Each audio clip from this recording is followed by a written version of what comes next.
ओम नमो भगवते वासुदेवाय। प्रिय मेष राशि के दर्शकों, 7.5 तो अवश्य आप पर लगेगी, किंतु ऐसा समझिए कि आपके ऊपर एक ऐसा आशीर्वाद रहेगा 1 वर्ष तक। 1 वर्ष आपको ऐसी मिलने वाली है 2025, यही मई के महीने से एक ऐसे ग्रह हैं जो आप पर कोई भी प्रकोप नहीं पड़ने देंगे। आपके जीवन पर वो इस वर्ष में आपको देकर जाएंगे जिसका आपको अंदाजा नहीं होगा। आज हम बात करने वाले हैं साक्षात भगवान श्री हरि के बारे में, कि भगवान का दूसरा अवतार देवगुरु बृहस्पति को बताया जाता है। और देवगुरु बृहस्पति सबसे शुभ स्थान, सबसे अच्छे स्थान पर गोचर करने वाले हैं आपके ठीक कौन से भाव? आपके तृतीया भाव पर। ये 14 मई, यही 14 मई आपके समझिए कष्ट परेशानी के दिन।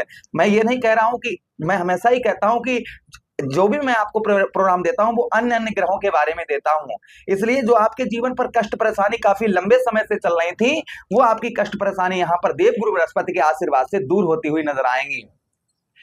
क्या परेशानियां आपकी देवगुरु बृहस्पति दूर करेंगे? 7.5 तो अवश्य आप पर चलेगी, किंतु पंजा रहेगा देवगुरु बृहस्पति का, जिससे आपको कष्ट परेशानी नहीं होगी। आपको देखिए, देवगुरु बृहस्पति का है भगवान श्री साक्षात हरि हैं, और भगवान श्री साक्षात हरि का आशीर्वाद रहेगा आपके ऊपर। अब आशीर्वाद रहेगा कैसे और क्या चीजों पर ये आशीर्वाद आपको देंगे, ये समझिए आप लोग। देवगुरु बृहस्पति 1 वर्ष तक एक राशि में गोचर करते हैं, प्रत्येक राशि में 1 वर्ष तक रहते हैं। अभी ये किस राशि में जा रहे हैं? मिथुन राशि में जा रहे हैं, अर्थात आपके तृतीया भाव पर, आपके तीसरे भाव पर। अब तीसरे भाव के स्वामी जो बनते हैं बुध बनते हैं। बुध और देवगुरु बृहस्पति में जो संबंध है वो मित्र भाव के संबंध है, देवगुरु बृहस्पति में और किसमें? और बुध महाराज में। तो बुध महाराज आपके तृतीयेश बनते हैं, और बुध महाराज के घर में देवगुरु बृहस्पति पूरा 1 वर्ष यहाँ पर गोचर करेंगे। पूरे 1 वर्ष में आपके जीवन पर किस तरीके से ये बदलाव लाएंगे, आपके जीवन को किस तरीके से, आपके जीवन की दिशा को मोड़ेंगे, ये ध्यान से आप लोग सुनिएगा। ये समय कोई ज्यादा दूर नहीं रह गया है। 14 मई, ध्यान दीजिएगा, 14 मई के बाद देवगुरु बृहस्पति का परिवर्तन होगा, और 14 मई के बाद 1 वर्ष तक आपके जीवन पर ये तृतीय भाव पर आपके गोचर करेंगे। चलिए हम आपको समझाने का प्रयास करते हैं कि देवगुरु बृहस्पति का आपके तृतीय भाव पर जो प्रभाव देखा जाएगा वह क्या देखा जाएगा। देखिए, आपके तृतीय भाव पर देवगुरु बृहस्पति रहेंगे, जिसके कारण आपका जो पराक्रम है, जैसे लोग कहेंगे ये काम ना करो यार, इसमें हो जाएगा, ये डर, आपको डराने का अंदर से भय, चिंता, ये आपकी बिल्कुल दूर रहेगी। आप खुलकर अपना जीवन 1 वर्ष व्यतीत करते हुए नजर आएंगे कि हाँ मैं कुछ कर सकता हूं, मैं कुछ करूंगा। ये आपके माइंड में हमेशा ये बात गूंजेगी, और आप जिसके ये ठान लेता है ना कि मैं ये करूंगा, मैं ये करके मानूंगा, तो वह व्यक्ति कर भी लेता है। तो यहाँ पर संभवतः ही आप नोटिस करेंगे यहाँ पर कि आप जो सोच रहे हैं वह आप करके दिखाएंगे। पूरा 1 वर्ष आपको मिल रहा है इस चीज का। अच्छा, उसी के साथ ही साथ आपके तृतीय भाव पर देवगुरु बृहस्पति रहेंगे, तो आपका पराक्रम और साहस ये बढ़ चढ़कर रहेगा, आपका कॉम्पिटेंस लेवल ये आपका बढ़ चढ़कर रहेगा। इसे के बीच में हम आगे बात करते हैं भाई बहनों का। ध्यान दीजिएगा, आपके भाई बहनों का इस बीच में आपको भरपूर सहयोग प्राप्त होगा। कहते हैं ना, जिसके साथ भाई खड़ा होता है ना, भाई खड़े होते हैं, जिसके साथ बहनें खड़ी होती हैं, पूरा परिवार जिसके पीछे खड़ा होता है, उसे कोई गिराने वाला पैदा नहीं होता है। तो इस बीच में आपको भाई बहनों का जो सपोर्ट है वो काफी उत्तम, काफी अच्छा प्राप्त होता हुआ नजर आएगा। भाई बहनों की ओर से आपको काफी हेल्प प्राप्त होती हुई नजर आएगी। भाई बहनों से आपके संबंध जो है काफी स्ट्रॉन्ग, काफी अच्छे संबंध इस वर्ष आपको देखने को मिलेंगे। ये प्रथम प्रभाव आपके ऊपर देखने को आपको मिलेगा। अच्छा, उसी के साथ ही साथ आगे हम बात करते हैं, पराक्रम और साहस बढ़ चढ़कर रहेगा, कंठ स्वर वाणी मधुर रहेगी।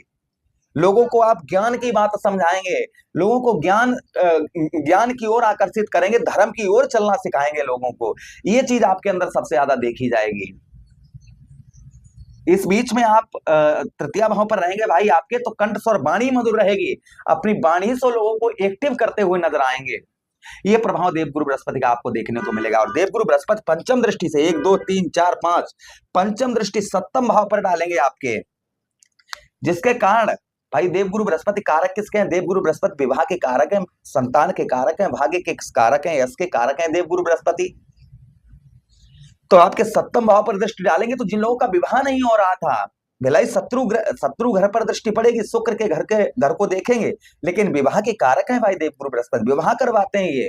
तो जिन लोगों का विवाह नहीं हुआ है उन लोगों का विवाह होता हुआ नजर आएगा। व्यवसाय में कुछ परेशानियां रहेंगी साढ़े साथी की वजह से, किंतु व्यवसाय में भी आपके वृद्धि होती हुई नजर आएगी, आपका व्यवसाय भी बढ़ता हुआ नजर आएगा, व्यवसाय में भी आपके ग्रोथ देखने को आपको मिलेगा। अच्छा, उसी के साथ ही साथ संतान का, भाई विवाह, देवगुरु बृहस्पति किसके कारक है? देवगुरु बृहस्पति संतान के कारक हैं, तो यहाँ पर संतान का भी आपको भरपूर सहयोग प्राप्त होगा, संतान की ओर से काफी मदद प्राप्त होती हुई नजर आएगी, और संतान से जो आपके रिलेशन है वो काफी मधुर, काफी अच्छे आपको देखने को यहाँ पर आपको मिलेंगे। ये भी प्रभाव देवगुरु बृहस्पति का आपको देखने को आपके ऊपर प्राप्त होगा। अच्छा, उसी के साथ ही साथ आगे हम बात करते हैं आपके सप्तम भाव पर दृष्टि देवगुरु बृहस्पति के पंचम दृष्टि पड़ने से यहां पर आपको शरीर का, देखिए यहां पर हम आपको बताते चलें, आपके पंचम भाव पर दृष्टि पड़ने की वजह से देवगुरु बृहस्पति का जो प्रभाव आपको देखने को मिलेगा, कुछ परेशानियां रहेंगी, किंतु परेशानियों के बाद भी आपका जीवन उत्तम अच्छा होता हुआ नजर आएगा। ये देवगुरु बृहस्पति का और आपको प्रभाव आपके ऊपर देखने को मिलेगा। एक दृष्टि देवगुरु बृहस्पति सप्तम, 1 2 3 4 5 6 7, सप्तम दृष्टि आपके नवम भाव अर्थात उस भाव पर डालेंगे जो आपके भाग्य का भाव है, जो आपके शुभ कार्यों का भाव है। काफी लंबे समय से घर में आपके मांगलिक कार्य नहीं हो पा रहे थे, शुभ कार्य नहीं आपके घर में हो पा रहे थे, शुभ कार्यों में आपके बाधा पहुंच रही थी। जैसे आप किसी का विवाह करना चाह रहे थे, कोई यज्ञ करवाना चाह रहे थे, कोई भागवत करवाना चाह रहे थे। अच्छा, भागवत के नाम से याद आया कि अगर आप श्रीमद् भागवत कथा, राम कथा करवाना चाहते हैं तो एक बार अवश्य मौका दें। कोई भी धार्मिक कार्य करना चाह रहे थे, किसी का विवाह करना चाह रहे थे, आप अपने बेटे का विवाह करना चाह रहे थे, बेटी का विवाह करना चाह रहे थे, किंतु आप उसको नहीं कर पा रहे थे, ऐसी समस्याएं आगे आ रही थी कि आप जो है उस लायक सक्षम नहीं हो पा रहे थे, तो संभवतः ही ये वर्ष आपके लिए होगा कि आपके घर में मांगलिक कार्य होते हुए नजर आएंगे, यानी कि शुभ कार्य होते हुए आपके घर में नजर आएंगे, अच्छे कार्य होते हुए नजर आएंगे। ये प्रभाव देवगुरु बृहस्पति का आपको देखने को आपके ऊपर मिलेगा। मैं सीधे सीधे बात करूं तो यहां पर आपके नवम भाव में दृष्टि पड़ने की वजह से मांगलिक से शुभ कार्य आपके 100% हो पाएंगे, इसमें कोई संदेह शंका नहीं है, लिखकर रख लीजिएगा आप। दूसरी चीज, नवम भाव पर दृष्टि देवगुरु बृहस्पति, भाई ज्योतिष में साफ साफ वर्णन इस बात का आया है कि जहां पर देवगुरु बृहस्पति बैठते हैं उस भाव को तो पवित्र करते ही करते हैं, उस भाव को क्या करते हैं, गंगा मैया की जल की तरह पवित्र करते हैं, किंतु जहां पर देवगुरु बृहस्पति दृष्टि डालते हैं उस भाव को भी गंगा मैया की जल की तरह पवित्र कर देते हैं, उस भाव को क्या कर देते हैं, गंगा मैया की जल की तरह पवित्र कर देते हैं उस भाव को। तो आपके नवम भाव को पवित्र करते हुए यहाँ पर आपके शुभ कार्य, मांगलिक कार्य, धार्मिक कार्य आपके होते हुए नजर आएंगे इस वर्ष, अर्थात मई के महीने के बाद से। अच्छा, उसी के साथ ही साथ आगे हम बात करते हैं देवगुरु बृहस्पति की कि आपके नवम भाव पर दृष्टि पड़ने की वजह से आपको जो अभी तक, ध्यान दीजिएगा, अभी काफी यानी कि 12 वर्षों के बाद अभी तक आपको भाग्य का साथ नहीं प्राप्त हो पा रहा था, भाग्य का साथ आपको नहीं मिल पा रहा था, वह भाग्य का साथ आपको मिलता हुआ नजर आएगा, और भाग्य से आपके बहुत सारे कार्य भी सिद्ध होते हुए नजर आएंगे। जो अभी तक आपके कार्य सिद्ध नहीं हो पा रहे थे, आपके भाग्य से वह कार्य आपके पूर्ण होते हुए नजर आएंगे। ये प्रभाव देवगुरु बृहस्पति का आपको देखने को आपके ऊपर मिलेगा, यानी कि भाग्य का साथ, या भाग्य में सीधा सीधा मैं कहूं तो भाग्य में आपके वृद्धि होती हुई नजर आएगी, भाग्य आपका बढ़ता हुआ नजर आएगा। ये प्रभाव देवगुरु बृहस्पति का आपको देखने को आपके ऊपर प्राप्त होगा। क्षमा चाहेंगे, कुछ आवाज अगर इधर उधर की आ रही हो तो यहाँ पर हजारों नहीं लाखों श्रद्धालु निकल रहे हैं। हमारा जो रोड है वहां से कांवर भर के, क्योंकि हम गंगा जी के तट पर बैठे हैं, हमारे यहाँ से 2 किलोमीटर गंगा जी है, तो यहाँ से कांवर भर के शिवरात्रि का पावन समय है और शिवरात्रि की हार्दिक शुभकामनाएं आप सभी को। तो थोड़ी गूंज आ रही हो तो उसके लिए हम क्षमा चाहेंगे। अच्छा, उसी के साथ ही साथ आगे हम बात करते हैं, बात करते हैं यहाँ पर आपके नवम भाव में दृष्टि पड़ने की वजह से आपके बहुत सारे धार्मिक तीर्थ, धार्मिक यात्राएं भी आपकी हो पाएंगी। जो अभी तक आपकी धार्मिक यात्राएं नहीं हो पा रही थी वो आपकी धार्मिक यात्राएं होती हुई नजर आएंगी। ये प्रभाव देवगुरु बृहस्पति का और आपको देखने को आपके ऊपर मिलेगा।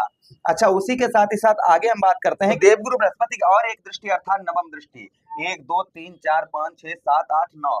तो देवगुरु बृहस्पति की जो नवम दृष्टि है ना, वो कहां पर पड़ेगी, आपके ठीक इस भाव पर पड़ेगी, और यहाँ पर विद्यमान रहेंगे राहु महाराज। तो राहु जहां पर रहेंगे, भाई देवगुरु बृहस्पति कहाँ है, शुभ ग्रह है, और शुभ ग्रह की दृष्टि आपके यहाँ पर पड़ रही है।